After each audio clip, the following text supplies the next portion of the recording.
home state of Minnesota, now based in Southern California. And he started out traveling sometimes with no money in his pocket, but incredible expeditions. So let's start with an early trip then. You turned up in the Amazon, and I understand wanted to go as far as you could and didn't bring any money. Yeah, so I just graduated from college. This was about 20 years ago or so, and my goal was to go into the Brazilian Amazon and to go as deep into it as possible and to just find adventure. And at the time, I had hardly any a dollar to my name, and it didn't matter. I was young and determined to find adventure, and that's all I needed. And I certainly found it. It's amazing when you're determined and you don't give up on something that you can definitely, things always work out somehow for you. And despite all the odds, it did. It was pretty incredible. And what did you see? What did you experience? You met some native tribes that were very isolated, I believe.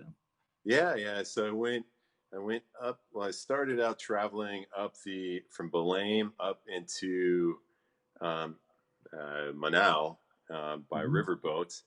That took about 2 weeks, I think. I traveled with the locals, slept in hammocks, maybe like 100 people to each compartment, just hammocks like crisscrossed above each other, like a matrix type thing, and parrots, parrots and turtles and everything, and traveled up the river, got to Manaus.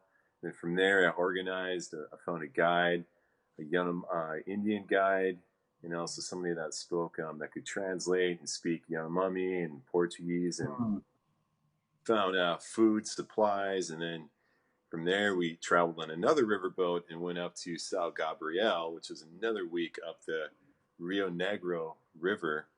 And then we hired a smaller boat and went up these little tributaries into a place called Pico Neblina National Park, which is really wild. And at the time, there was just not, there's no information on the internet. There was Hmm. not a lot, no real infrastructure. And so we got lost. We stayed with a Yanomami Indian hunting party. Hmm. They were cooking monkeys, and we almost got into a fight with them. And our guide was very nervous, and he's like, "We have to leave now, like in the Hmm. middle of the night." I'm not even sure what the fight was over, but he was pretty certain that it was a serious situation. And then we ended up hiking for multiple days to climb Pico Neblina, which is the highest mountain in the Brazilian Amazon. Hmm. We ran out of food, so we didn't complete our trip. I was determined to keep going, but my friend was vomiting and became violently sick. Oh, goodness. So yeah, one of my other college friends came with me, and so we turned back, and it didn't matter if we climbed the mountain or not. I mean, that was their objective, but really, all we wanted in that trip was just adventure, and we found it. And we met all kinds of interesting people along the way, some shadier than others, and a lot of people that were actually really really helpful, and it kept us alive. Um, so it's always going to be an adventure that stands out to me in my history of adventures. So yeah, I'd like to go back someday and see what it looks like now and how much it's all changed. And well, I do and I don't. It's kind of sometimes a little sobering to see how things deforestation. Even Mhm. back then, there was a problem with deforestation, And your and professional work is involved in environmental protection, so yeah, you're saying it from a point of expertise, not just a humanistic point. right, yeah. I studied sciences when I was in college, and it's kind of it's a passion of mine. So I see how humans are impacting ecosystems all around the world, and it can be kind of depressing at times. So Are there places of hope on that thread? Places where Place. the environmental resources you think are being managed right, or surprising places. You might assume Yeah, someplace like maybe Norway is doing okay, but right. There are, and like Bhutan, for example. I don't know if you've been to Bhutan. I think you yeah, yeah. have. Bhutan is has really made it a priority to conserve their forests and their wild lands, and so there's they have a nice healthy balance, I think. Mm. And I was pretty impressed with Bhutan and their And they have a management. lot of hydropower. Is that right? That they. Yeah, they do, but they could have a lot more, but they Mhm. chose not to. Okay, So they interesting. have just the right. I mean, they're all they're more of a about the balanced approach, right? So you need some development, but you don't want to be, like maybe China in regards to over exploitation of natural resources. So they're more of a happy medium kind of thing, I think. So all of this says you're not the stereotypical country collector. I You've mean, I, got these expeditions. I mean, I want my goal is to see every country in the world because every country has something to offer, and I think the more you travel, the more you're driven to see every country in the world. Because every place is beautiful in its own way and has its own unique cultures, and when you get close enough, you kind of feel like, why not? I might as well keep going, and I think I'm what 20 away now from getting to every UN country. Mm. Of course, I went to South Ossetia last year, Hmm. and there's all kinds of other like unique places that are traveler century countries, right? But Hmm. maybe not recognized by the UN. But I found South Ossetia to be amazing, just the natural beauty. Oh, Um, really? Okay. I really, It's not yeah, just a quirky Soviet middle land kind of thing. It's the scenery in addition to the political interest. yeah, I love all that. I mean, I went to North Korea too, and I find North Korea fascinating. Anna And Zavyovula in the comments has noticed your poster behind you, so oh she yeah, likes your home decor. oh yeah, yeah, that's North Korea. Yeah. Yeah, Now tell there's a me, lot of. Go ahead. I was going to say, I know you're speaking of the Amazon. You have been for several years planning a return different but similar theme trip. So share with that. And I know now it's probably even farther off because of the virus issues. But what is the trip you have been working on? So I'd like to go back to the Brazilian Amazon and to visit the Zoe tribe.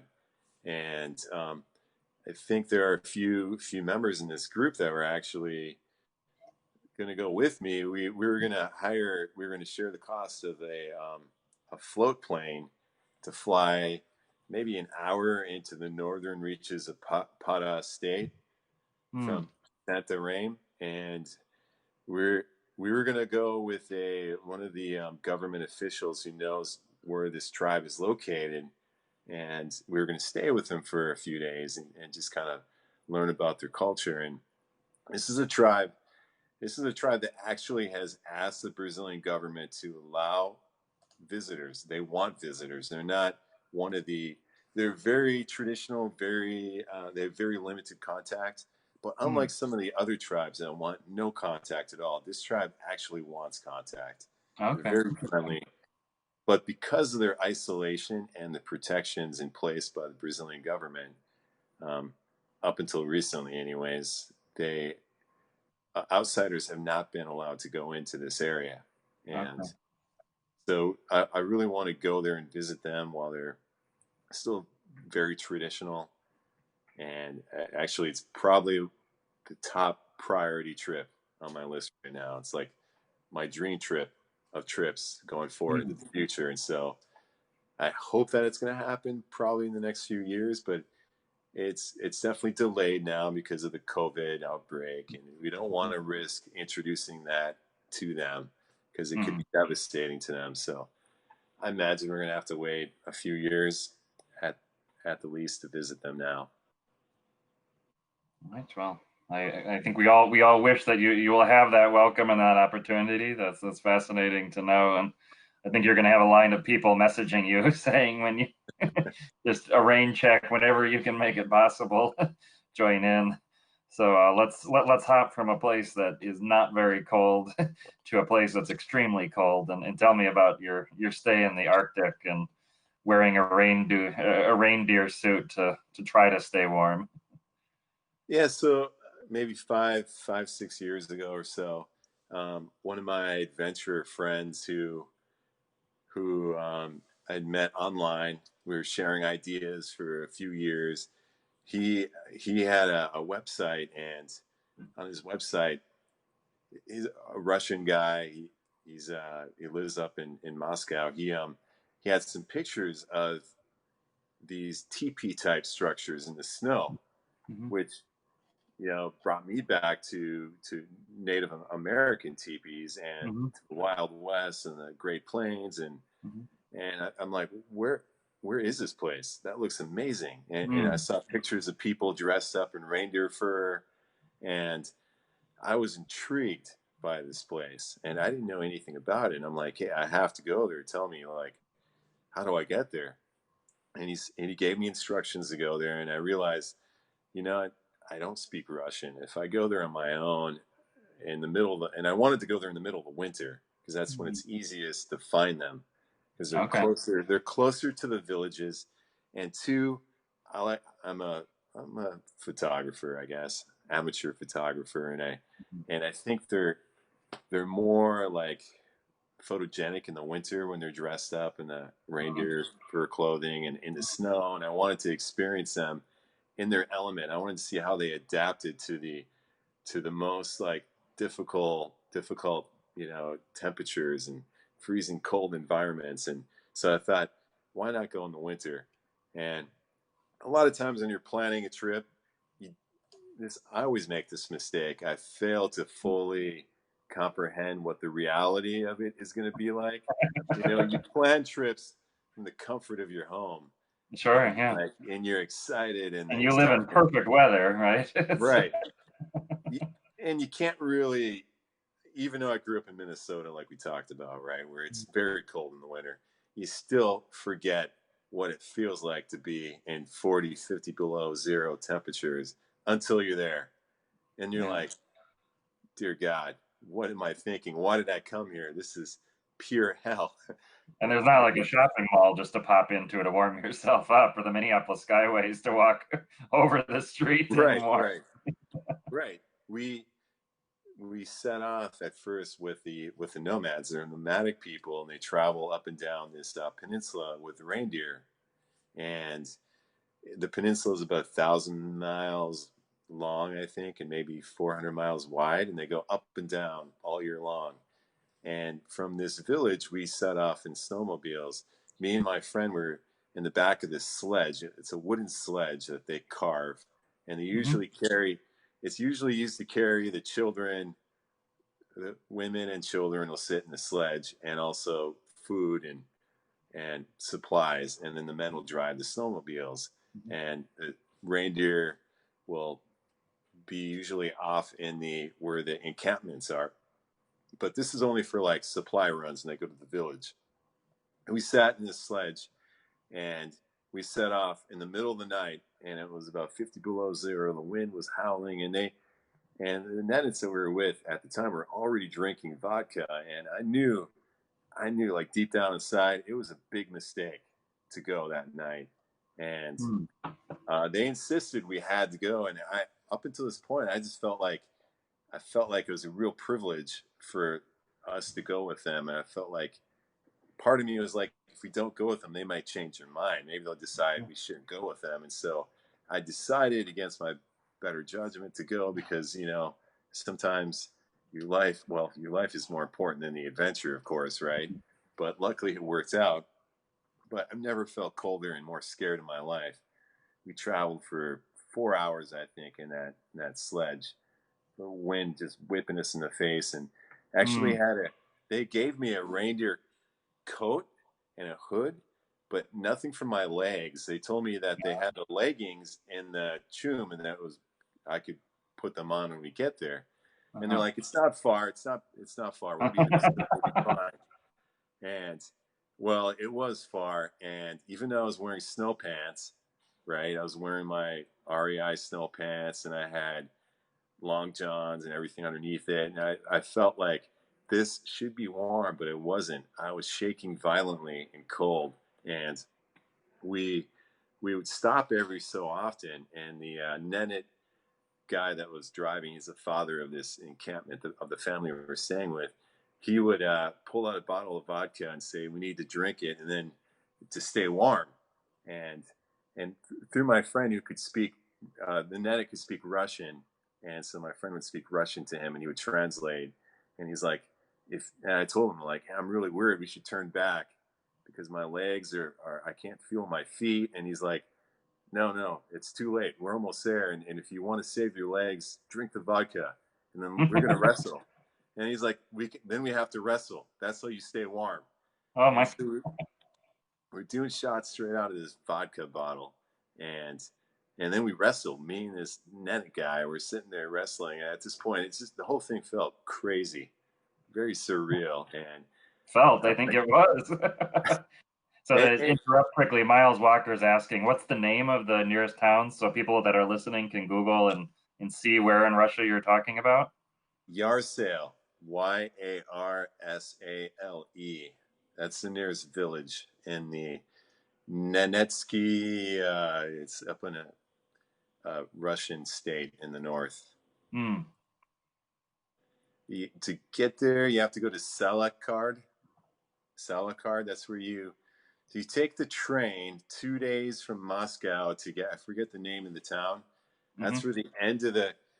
So you get there to this town, and there's actually no roads at that point, and then you take a like one of these crazy Soviet trucks that Mm-hmm. travels over the tundra that only the Soviets could create.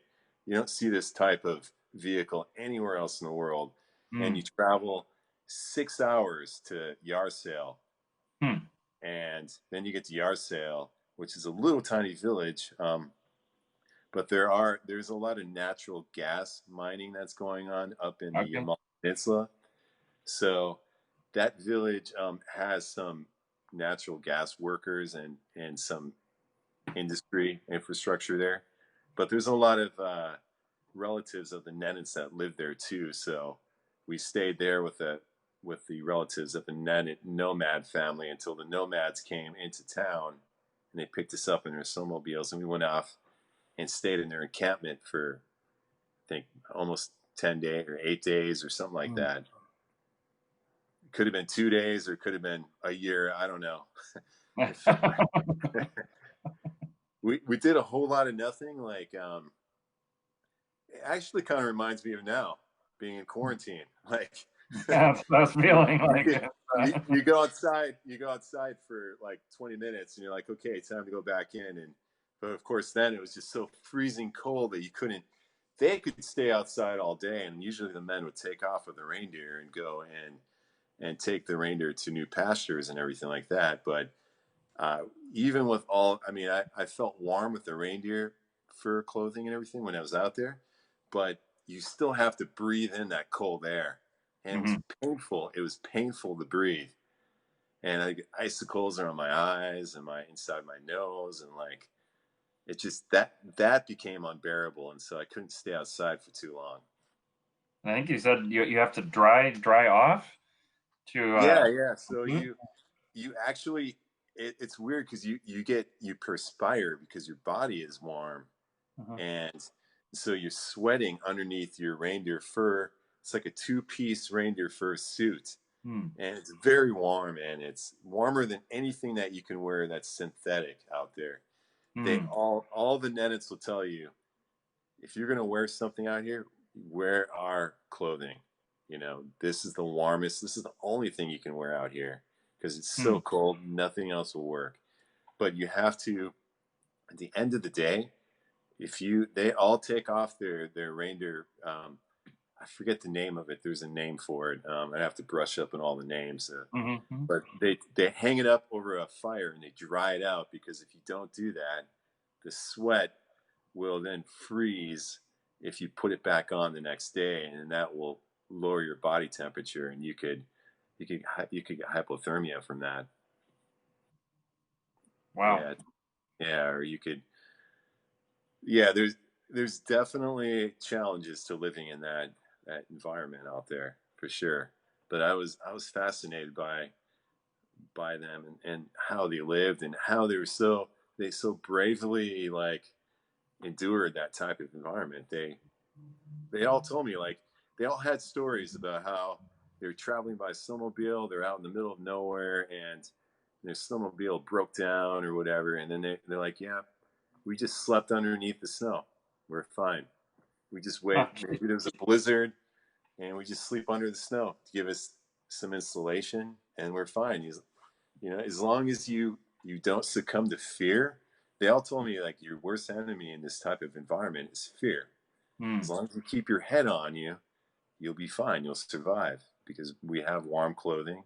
We we know how to survive out here. This is our land. This is what we have generations of adaptation to this environment.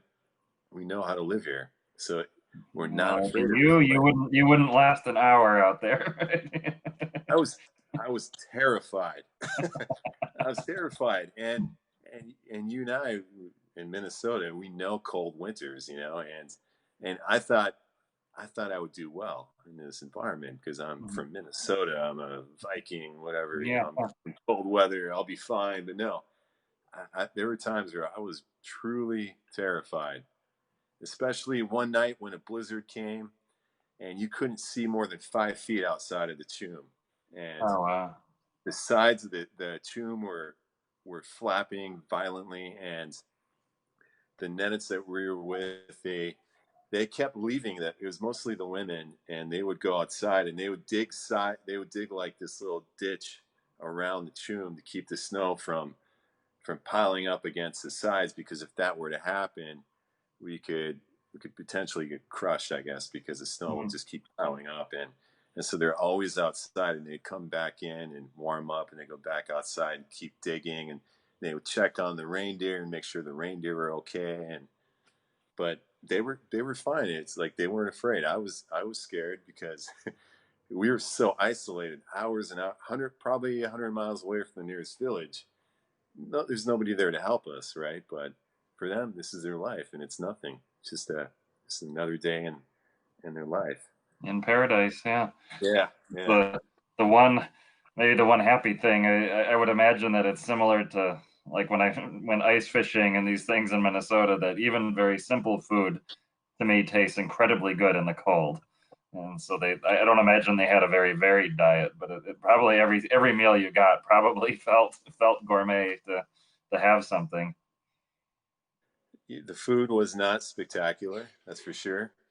Mhm. There was a lot of sushi reindeer meat, Mm, um, with which actually at first was kind of gross, but it wasn't. You learn to like it, and it tasted mm, great with vodka. mm, I mean, this is no stereotype. They drank a lot of vodka every meal from the moment we woke up in the morning for breakfast. We'd polish off a bottle of vodka, and, mm.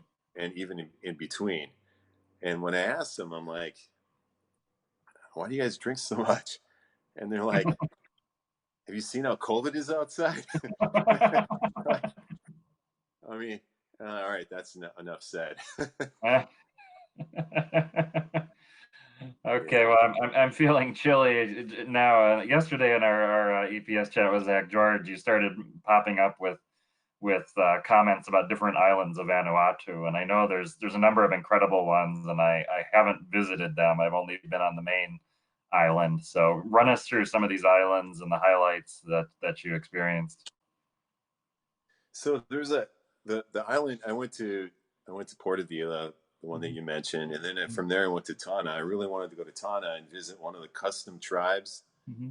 which is they're very traditional. They choose to kind of shun all modern life and materialism, and so I stayed. I went there and visited one of those tribes, and they're pretty much naked, with the exception of a leaf that they wear over their loin area or Mm, groin area. And then I went and I wanted to see the volcano, Yasur volcano, Hmm. which is one of the most active and predictable places in the world to see a volcano erupting. Hmm. Hmm. And so to get there, it's a very rough, awful road, and they just had a big rainstorm, and actually the road was impassable up until like the day before I arrived, I see. and probably almost impassable when we went there. We got there and there was nobody there, and so there's kind of like a dirt parking area at the base of it, Okay. and so my driver, who's a local guy, she was just kind of hanging out, chit chatting with another local guy. And I raced up to the top of the volcano because I was so excited to see it. And Hmm. I get up to the top, and it's, I don't know, maybe a 30-minute climb. I'm up there by myself and just sitting there looking. I knew that I shouldn't go too close to the crater because I kind of had to feel out the volcano and get a sense for what it's Hmm. about. And so I stayed kind of back from the crater. And I was there for about 20 minutes. Nothing was happening. I'm just walking around exploring. Then all of a sudden, the ground shakes violently, This is really like the violently. action movie where they see you coming running the other way back down the mountain. Well, I'm standing there and it's shaking, and it didn't just shake, it sent out, like, you could see the pressure waves in the air coming at you. And then I saw giant lava bombs flying into the air, probably thousands of them, and all above me, like coming down, like it, at this point they're like 1,000 feet or so, really high in the air. And I realized, shit, they're gonna come down maybe on top of me. And then I turn around and I see my driver. He's got the look of death on his face, and he's running up and he's like, come here," and he grabs me and he tells me, he's like, "Don't run. Let's stand here and let's watch the lava bombs, and let's wait to see where they fall, and then we have to move away from them." And he was right. Like, so I stood there because my instinct was to run like hell, Yeah, but yeah. it was too late for that because these things were all over the place. And so we had to, we stood there and we waited to see where they were going to land, and we moved. And one that was the size of a car landed probably where I was when I first saw him Oh, before geez. he grabbed me in. And it was after that, I'm like, okay, we're going down. We got out of there, and we found out that the government officials, which were really non-existent, had closed the volcano down because of, it was, for the activity scale, it was up in the danger zone. So Sounds that way. we didn't know that. Car-sized lava bombs. Yeah, that. So we continued to watch it from a safe distance down, even past the parking lot, and we watched it at nighttime shoot up lava into the air, and it was incredible. Hmm. So yeah, it was a fun experience because it lived to tell the tale. I mean, but I'm trying I to can't think. speak for you or I didn't think the seemingly idyllic Pacific Islands we'd end up with lava bombs. So have you ever had a relaxing trip? No lava bombs, no vodka in the morning. relaxing. I Romantic probably getaway. probably the most relaxing trip I've gone on was cage diving with great white sharks. Um, it was a live aboard trip. It was really relaxing because when we weren't in the cage with great white sharks, we're sitting in a hot tub drinking margaritas. So that was Oh, relaxing. tell us more. Where do we sign up? Where was this? So Guadalupe Islands off of Baja, Mexico. Okay. It's the premier place to cage dive with great whites. Um, South Africa is good too, but the difference here is that the water is really clear and you can Okay. see for 100 plus feet. Um, you have more time with the sharks. You actually go down in a submersible cage down to 30 feet versus just staying at the surface like in most Hmm. outfits in South Africa. Okay. And you also get to be very up close with some of the biggest sharks in the world. Like we Mm. saw, I think the shark's name is Big Blue. It's the biggest shark in the world, 20 feet, and Mm. also 3,000 pounds. I'm not sure. Uh, and some of the other ones too that are just as big. They So come up this you would really need close. what, PADI certification or? You do for that, yeah, for the submersible. So they had four cages. Three were at the surface. You can go down into the surface cages. You have an air hose. You're only down like 10 feet. Okay. So you don't need a PADI for that. Okay. But to go into the submersible, which is 30 feet down, you need a PADI for that because essentially if you panic or something Yeah, happens down sure. there, you don't have a lot of options. You can't just And swim out. is there a big cost difference between the two options? No, it's the same price to go Okay. out there. And yeah, same price.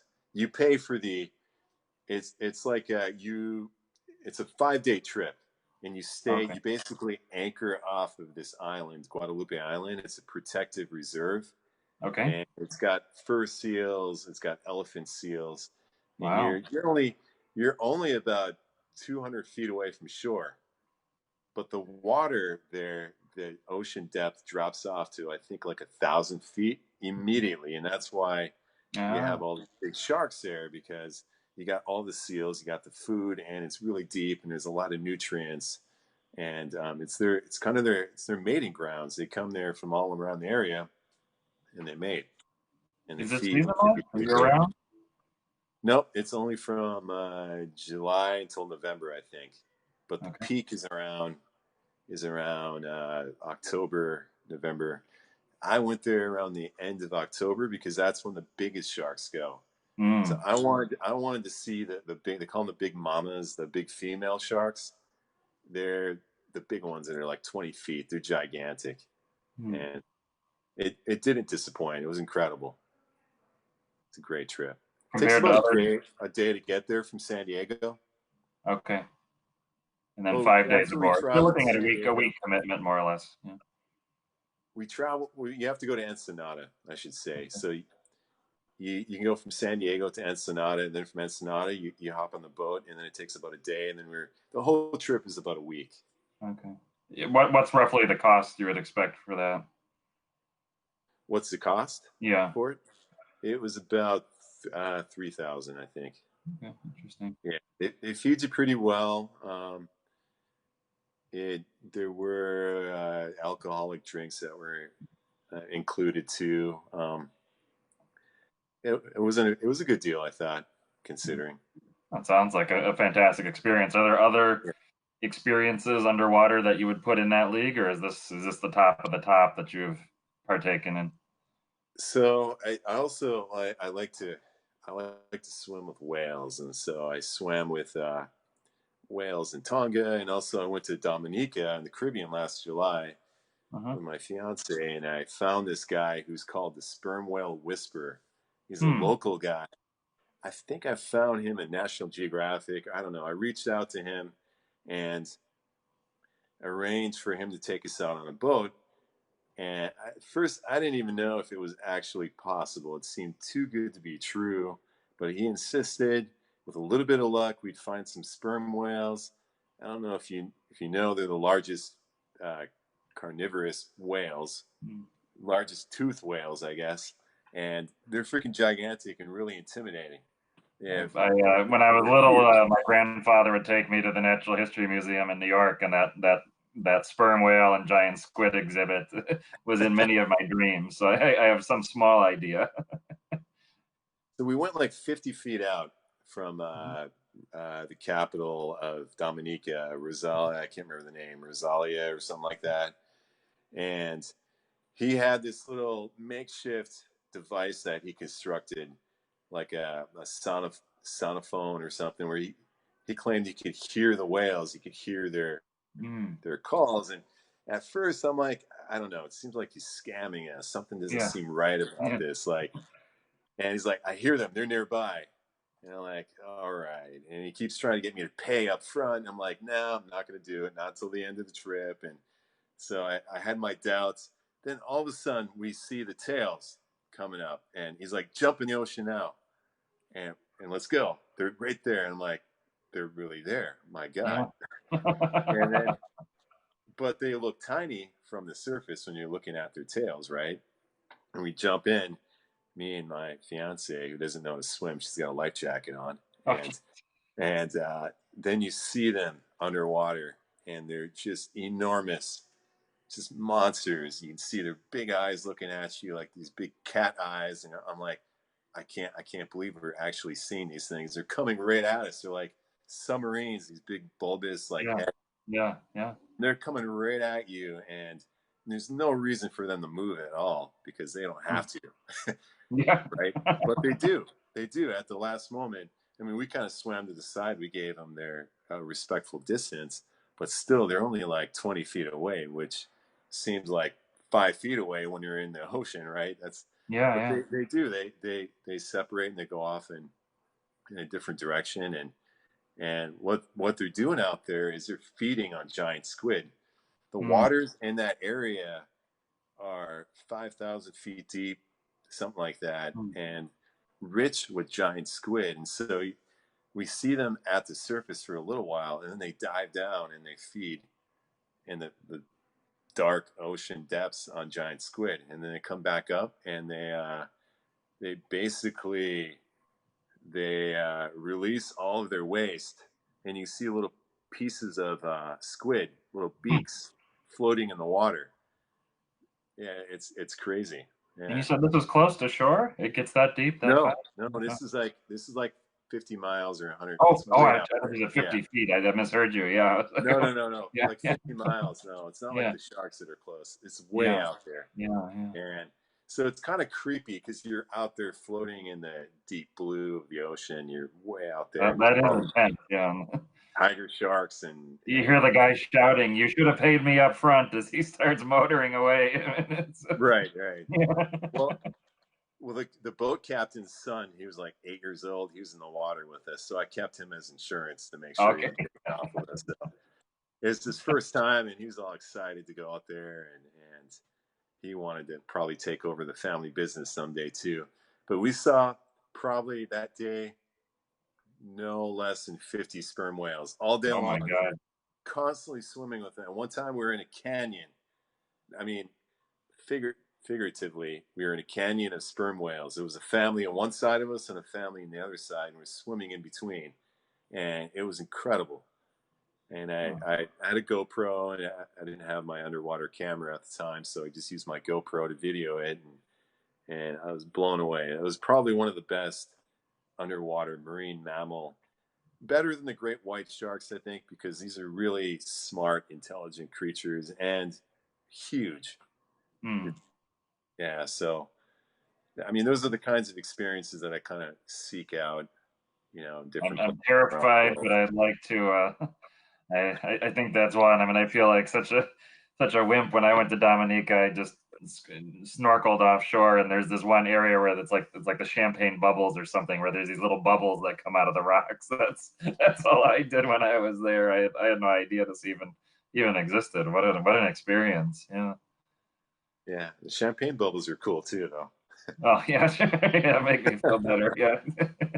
I didn't start the day with a bottle of vodka, so at least I came back from that swim. Well, tell us about the polar bears then, because you've told me is your secret place to see polar bears, that you're up close and personal with them on the water, not in the water this time, but on the water instead of as an alternate to going to Churchill in Canada. Kaktovik, Alaska is a great place to see polar bears, and it's more of a natural environment. You stay in a Inuit village, so it's more traditional, and so they're allowed. So the bowhead whales are protected, but they're allowed the Inuits are allowed to hunt a certain number of bowhead whales every year. And they Okay. do. It's a big festival for them. And it's one of their only um, forms of meat. Okay. And they have many different ways of preparing it. And we tried some, and it's actually pretty good. Um, but what they do after they carve up the whales, they leave the carcass on shore. And well, there's one or two, maybe three whales, I think, three carcasses. Most of the meat is Hmm. gone. There's still some of it left on the skeleton and everything. So that attracts polar bears, of course, and a lot of them. Maybe 100, I think, Oh, every wow. single year. And And this well, is they're what not time of just year? around the autumn, September. Well, the polar bears are actually waiting for the ice to freeze over so they can go and um, hunt seals and everything like that. But in the meantime, the whale carcass is kind of like a snack to hold them over. So Mm. they congregate in that area, and it's not just on that whale carcass; they're all over the place. And so we hired a small little boat, just like a 20-footer, and you go and cruise around these different inlets, and you can get really we're the only ones out there, and you get really close to all kinds of polar bears. You can see the young cubs out there wrestling. Oh. You're like 20 feet away just watching them, and it's really incredible, really authentic experience. And you're there with the Inuit people, and it's not very. When I went there, this was about 5, 6 years ago. It wasn't very commercialized yet, and there weren't a lot of tourists, and there's really not many places to stay. There's no hotels or anything. They had one kind of makeshift hotel, but it's really rustic, very Alaskan, and I highly recommend anybody who wants to see polar bears in the wild, and you want to experience the Inuit culture and the Arctic wilderness. Go to Kaktovik in the north of Alaska.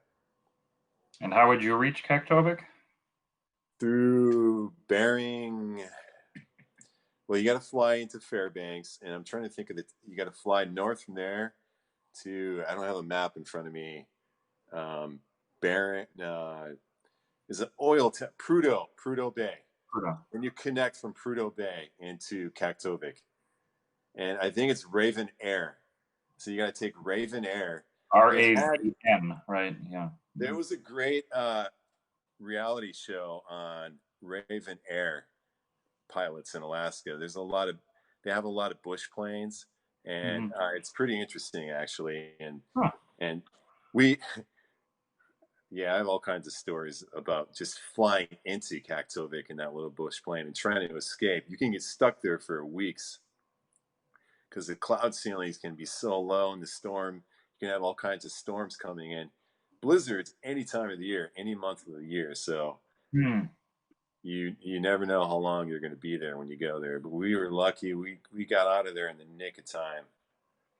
I'm glad you said Raven because as a miles traveler, that means I can use them. I flew them for the first time last summer, and I was eyeing their route map, but it was a new route they were highlighting in the magazine, the Pribilof Islands, and Huh.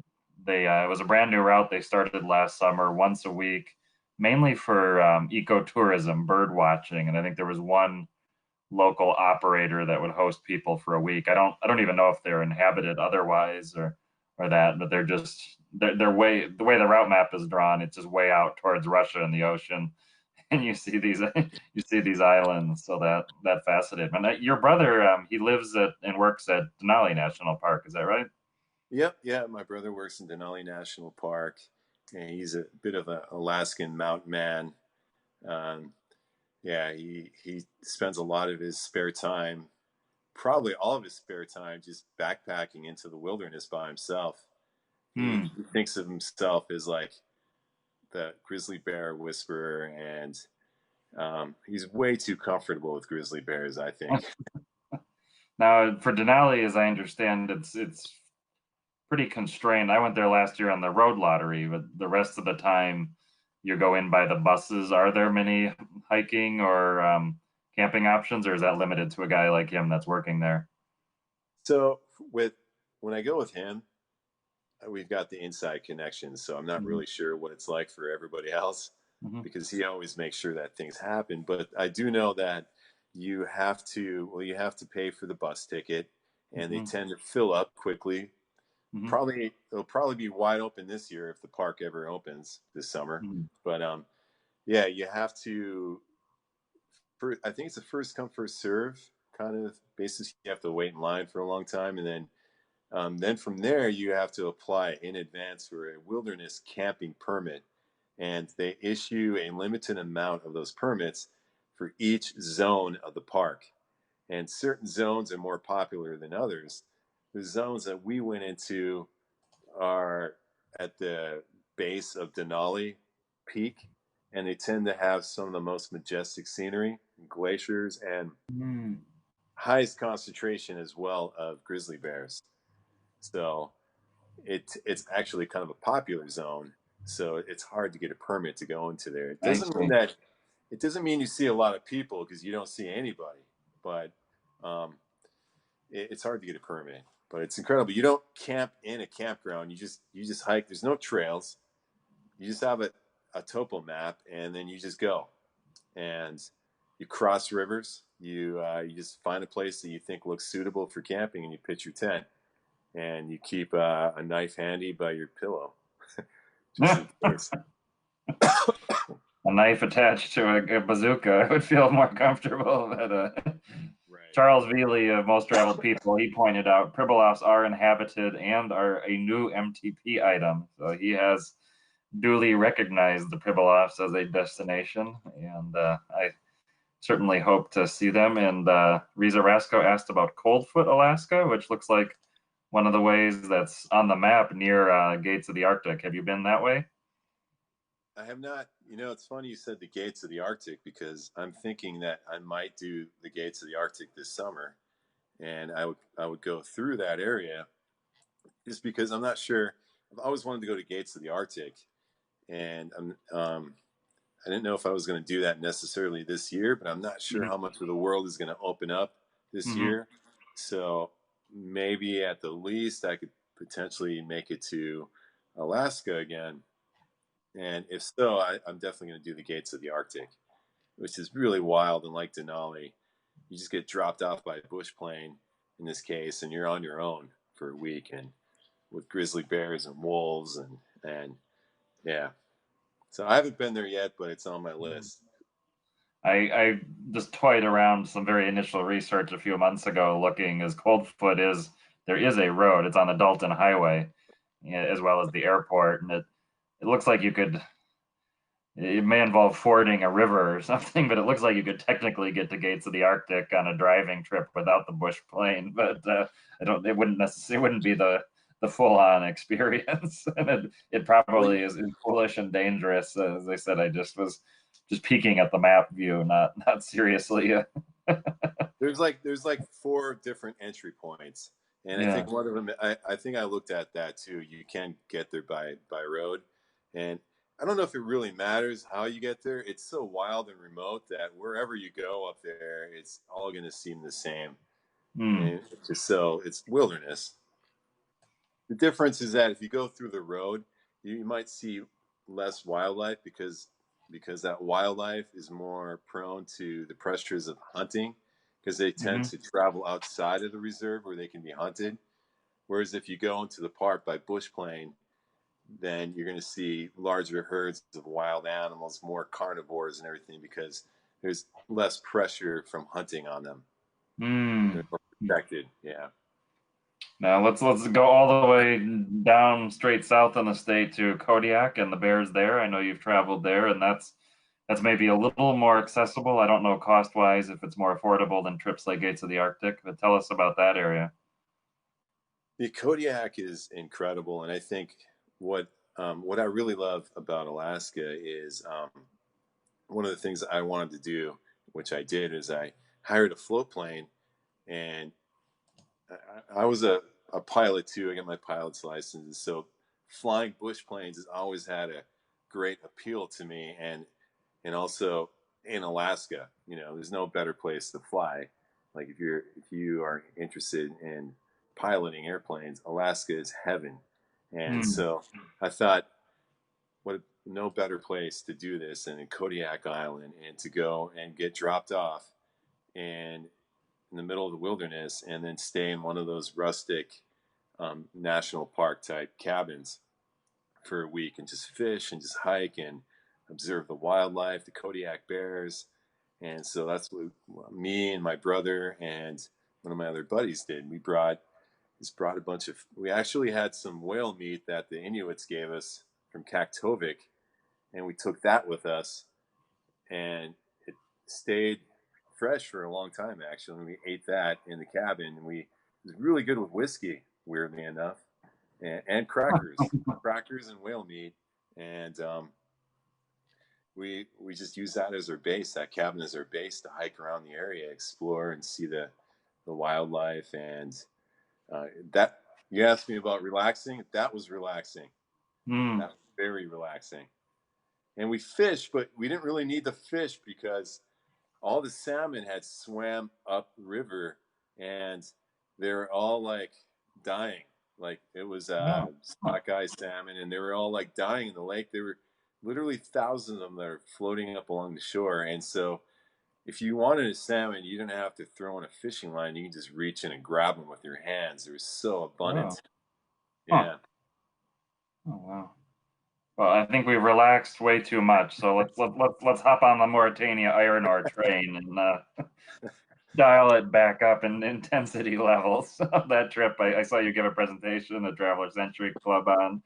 Tell us the nutshell. It's the train is supposedly every day, but good luck if it stops for you. So what's the lowdown? How should you prepare? What should you pack? And was it worth it? Yeah, it's one of the greatest train journeys I think that's left in the modern era. Uh, as a kid, there's always something romantic about the traveling hobo. Just Mm-hmm. hopping on a train and and traveling, and so especially through the Sahara Desert, no better Mm-hmm. place to do that. So um, to this day, I think it's still possible. I understand it's a little more difficult now. Maybe they don't stop as much as they used to, but when I did it a few years ago, they were typically stopping every day, but the train schedule is notoriously unreliable. Um, Mm-hmm. it travels back and forth from one of the largest iron ore mines in the world Mm-hmm. in the Sahara Desert of Mauritania to the coast where they unload the iron ore into ships. The train, I think, is one of the longest in the world. The one I was on was about a mile long, I think, Mm-hmm. and it was full of taconite. I caught it in Chum, and in order, the best thing to do to prepare for the train journey is to dress like the locals, to cover your face, to wear the Tuareg kind of veil over your face to Mm-hmm. protect your eyes, and to wear like some kind of goggle or cloth over your eyes, and because you will get dirty from the iron ore, and it's cold, it's very cold, so you want to wear some layers and bring lots and lots of water because you are in the middle of the wilderness. And um, who knows what kind of mechanical issues are awaiting you on that train journey. It is Mm-hmm. about a 14-hour or so journey to the coast. And when I caught it, we caught it it was only about an hour or so late. And then we traveled on it and we arrived early in the morning, I think. So it was a pretty incredible journey. It was a full moon that lit up, illuminated the Sahara Desert, and I'll That never. sounds like a great I, point. Is if it's an overnight journey, you probably want to get a full moon or. I planned it around a full moon, and but I mean, I just sat there. It's hard to really look out over the desert too with the wind blasting you in the face and everything. But it was incredible. I mean, I'll never forget it. And when I was sleeping, when I wasn't freezing to death, because I really was freezing to death for most of the night. Um, but when I was sleeping, I've never had weirder dreams ever. Hmm. Like, just I'd wake up from these dreams, and then I didn't know which was weirder, the dream or the reality that I was in, and I couldn't tell which was a dream. I mean, yeah, it was. I highly recommend the train journey. Um, in the modern era, it's hard to believe that kind of opportunity still exists with liabilities and everything. You know, because it really is potentially dangerous. I mean, you could fall off of it. A lot of things could happen. Did I you do mean, something? Do you have something to secure yourself to the, or weight yourself no, down? no, Or you? you just don't go too close to the edge Okay. because the train does shake a lot and sometimes unpredictably. So you try to stay. We sat on top of a mound of iron ore, and you kind of stay away from the edge. Um, when you sleep, we brought like these inflatable mattresses that we inflated to sleep on to give us some kind of cushion. Of course, those could get deflated on the iron ore, but it was kind of powdery, so it was Hmm. okay. It worked out. And then we brought blankets, which we just left after the trip was over. But yeah, it's a great journey. So I highly recommend anybody who wants to do that to do it. It's probably one of the best train journeys that I've done. Well, and I've not taken that journey, but Mauritania was on my short visit was a surprise. We have no idea what all the policies are going to look like with the current situation, but Yeah. at least of a few months ago, it was still for many nationalities, U.S. included, visa on arrival, very straightforward process, and I especially liked they called it unceremoniously the fish market near the main city. But it was this incredible experience of these giant wooden ships being hauled ashore by teams of boys by rope, and these crashing waves and the incredibly colorful boats and dress of all the people. It looks like a very diverse country in terms of the style of dress of the people just walking around the capital. Really spectacular place that I'd like to go back and more. I don't. I've been on some cold journeys. I think that I haven't totally sold on the iron ore train. I might go for it, but it does sound fantastic. Well, so I've asked about some of the incredible journeys you've had that I know of. There's many more. I'm sure I don't. What's one more that we can share with the group that'll blow our minds? I'm trying to think. Let's see. I don't know. Probably one of my well, Papua is a really incredible place too for Mm, adventure with tribes and raw wilderness. And so I went there twice now where I didn't plan anything. Well, I mean, I always plan my trips, but I didn't have anything really prearranged. And so I just showed up and just kind of put the trip together, found local people to guide me. and you showed up where? In Port Moresby or somewhere else in the cap in Papua and the Indonesian side of on the Indonesian side, sorry. Yeah. yeah. So the first time I showed up in Wamena, because I did a trek through the highlands for 2 weeks, Hmm. crossed a couple of mountain ranges, and I wanted to visit different remote villages and see a lot of the people wearing the kotekas. You know what those are? The penis gourds. I was gonna make a joke before that. Your preparation ordering one on Amazon. So I wanted that. I mean, that was a incredible journey, and that was like 10, 11 years ago or so, and that really pushed me to the limits too. Because at one day I think I hiked like 28 miles in the rain over the mountains, and like we slept in a cave on the mountain. And then it's amazing because we thought we were tough. I was traveling with one of my friends and with some of the local guides that we found, and we thought we were tough. We were like, yeah, we're strong. We're out here. We're doing this, and the locals, this is their highway. The path we're on, the foot trail we're on, that's their highway, and they're carrying like boxes full of potatoes, sweet potatoes. They're like 100 pounds with a rope around their forehead. They have no shoes. It's freezing cold. Half the time they're like naked with this penis gourd, and they hike all day, longer than we did. And they would just show up in the middle of the night into the cave that we're in. It turns out the cave is like a well-known shelter, Mm, and it's like a 10,000 foot tall mountain that we had to climb over. mm. And they came climbing down, and then they spent the night. We shared the cave with all these different locals. Like some of them were just families, little kids too, that were accompanying them. They were traveling in between villages, so it was amazing, like to be in this adventure with raw wilderness, but at the same time, it was very cultural because we're out there traveling like these local people do and living among them and Mhm. staying in their shelters with them, and it's harder and harder to find those types of experiences anymore. You know, as the world becomes more commercialized and people modernize, and so that opportunity was I cherished it, and it was definitely challenging physically, mentally, everything. So is um, that a trip that could be replicated today? Definitely, yep, it can be replicated. I don't have all the villages memorized, but Mhm. we went pretty deep into the highlands, and then you can go down. I went on a separate trip into the lowlands of Papua, where I stayed with the Korowai, and they're the ones that build those tree houses up in the tall trees that are like Mm. hundreds of feet tall. and that was very interesting too. And so I hiked out into the rainforest and stayed with some different families, and I found that to be an incredible experience too. Wow. And you show up, do you bring gifts? How do you say, can So I you sleep in your tree house or your cave for the night? so it's a combination. You bring gifts and you give them. They want money too. Most Yeah. of them, most people these days, they want some kind of.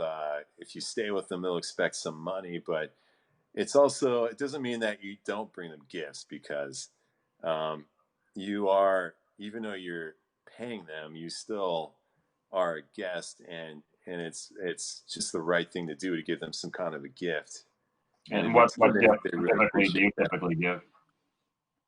Like things for the kids. Like I brought some balloons when I was there, and I blew up the balloons, and we were playing with the kids, and I left some of the balloons, and I taught them how to do that, and they loved that. They're playing with the balloons and Oh, like that's very creative. Yeah. little toys like that. And then Polaroid. I brought a Polaroid camera, Uh-huh. so I would take pictures and then develop them, and then give them the pictures, and they really loved that because Hmm. many of them had never seen a picture of themselves. So. Um, Gifts like that. I mean, and then yeah, we'll usually bring them some food. We'll give them some rice or something like that, and try to avoid like giving them like a lot of money and everything. And we try not to make it too monetary. Hmm. Make it more of a traditional kind of a transaction thing. But they learn more and more with every passing year that they can get an increased amount of money from passing adventurers that come through.